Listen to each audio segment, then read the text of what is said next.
Joining us now here on WEEI Afternoons is Brian Scalabrine. Scal is brought to you by Shaw's and Star Market, perfecting the art of fresh, by John Sewer and Drain Cleaning, the name to know when the drains don't flow, and by findmassmoney.gov. How we doing, Scal? We finally have a playoff matchup to talk about. Yeah, I mean, it's better than a bunch of guessing and who's going to play. And then, I just feel like after that first play-in, I'm not as concerned with 1-8, but 2-7 seems to be pretty relevant in both conferences, not just the East. So the big topic we've asked you about probably 3-4 weeks running. I was talking to some of the beat reporters. They thought Jaylen Brown was going to talk today. He didn't talk. He's getting pain management injections. So give me your latest, greatest opinion on Jaylen Brown and his status as we hit the postseason.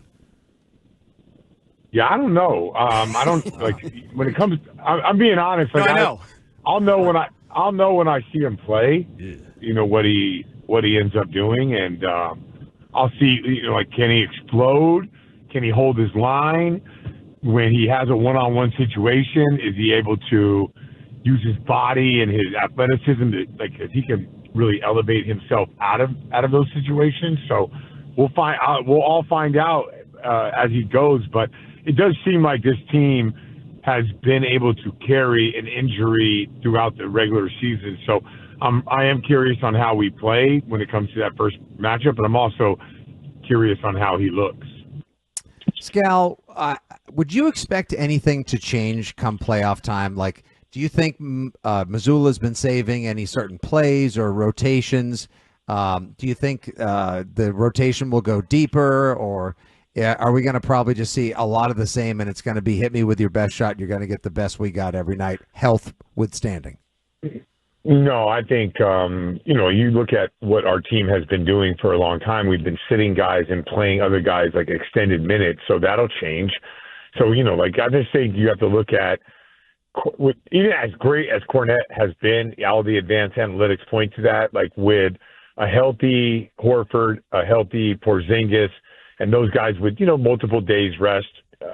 Everybody's, I would say, 7, 8, 9, and maybe really 8, 9, their minutes will probably get cut. It'll be interesting to see as good as Shireman has been, where Shireman kind of fall in this whole thing. So there are some interesting questions that have to be answered, but I think we'll figure it out. Maybe not the first round, because Joe might have some leeway in the first round, but definitely if you make it on and you end up playing, the Knicks, it'll definitely look a little bit different in my opinion.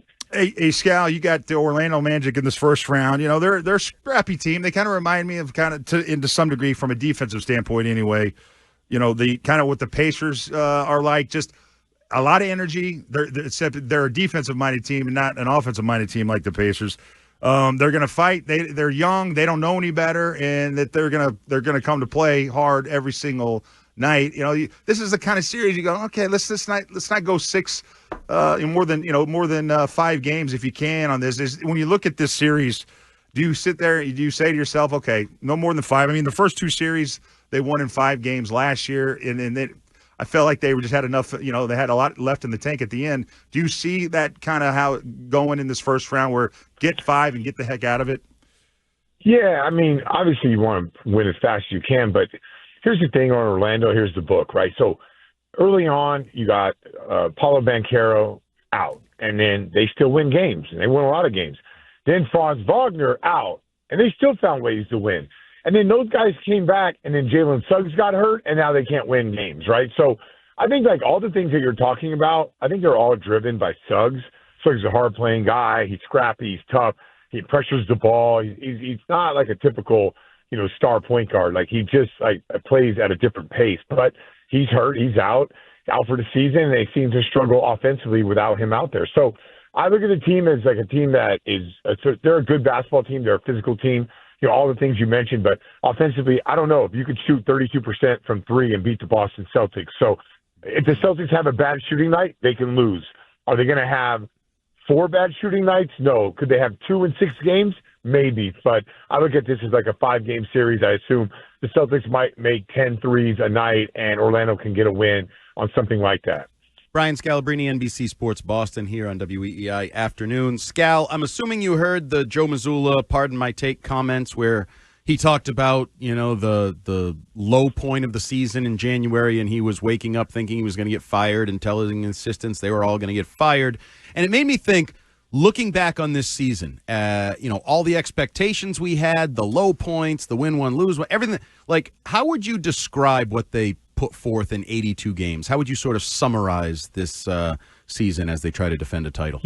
Yeah. Summarize it up. I think Tatum has gone to a new level. It's a percentage that doesn't make sense to the common person. Like, Jason Tatum is 5% better than he was last year, which if you're already at the top of your game, it's a massive jump. Mm-hmm. Derek White and Holiday probably, run down from winning a championship and then getting on a plane and going to win a gold medal. And then, we've had some, like, Peyton Pritchard got his moment. Sam Hauser has had his moments. Luke Cornett has had his moments. So the rest of the team has kind of, like, picked up the slack. If those guys, the guys that I just mentioned at the end, would have played better during the stretch when White and Holiday were kind of running in mud or nursing injuries or just plain tired or worn out, then I think that January wouldn't have looked like it did. But everyone kind of hit the lull at the exact same time, maybe minus Jason Tatum, and the end result is just like a really tough month. But ideally, you would have saw White and Holiday be carried by Hauser, Baylor Shireman, who probably wasn't ready at the time, Peyton Pritchard, Luke Cornett. Like, the energy that those guys played with at the end would have been more useful in January, but still won 60 games, as bad as that January was. So I give the team a ton of credit. If you want to describe why they didn't win 65, it was probably because this January was just like a running in mud type of month.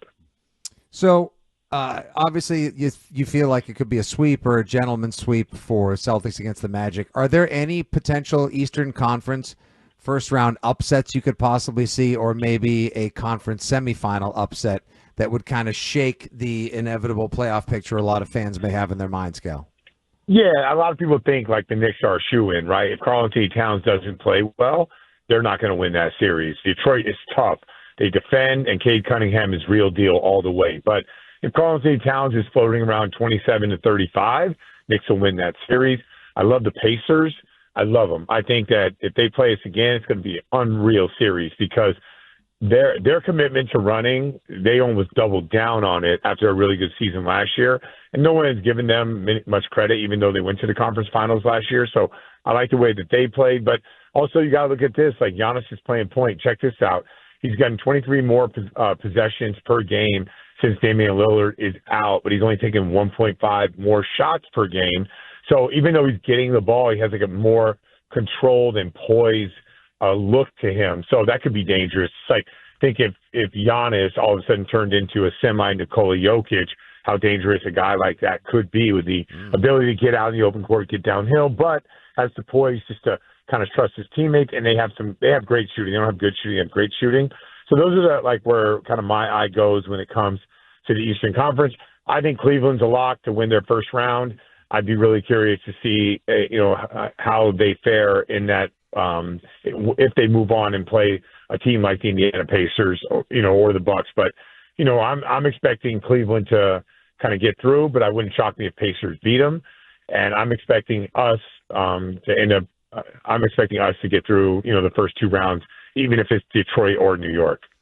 Hey, Scal, quickly, just on the West side. I mean, there's a lot of intriguing storylines on the Western Conference. I mean, Mike Malone gets fired from the Nuggets. Does that all of a sudden it spurs them to all of a sudden take off? And the upstart Rockets. What do the Lakers do after their big trade? Like, how do you see the West playing out in the playoffs, Scal? Yeah, here we go. Here's some hot takes for you, right? Clippers actually better than Lakers when healthy. That's a hot take that I actually believe in. When I watched them play, I'm like, man, I would not want to play that team. Rockets are tough as nails. Ime Udoka is like 100% bona fide that team. I'm not sure if the Warriors play like they played last night against Memphis, they'll lose to the Rockets. I think Clippers will beat Denver unless Jokic averages like 40, 20, and 10. Oklahoma City is going to definitely win their first round matchup. But the 4-5, so if Clippers play Oklahoma City is going to have to be ready. It's going to be a bloodbath, Ted. You should watch that because I know you like that hardcore defensive stuff. if you watch those two teams play, I think you will enjoy basketball. It'll be like a throwback from 80s and 90s with the high level of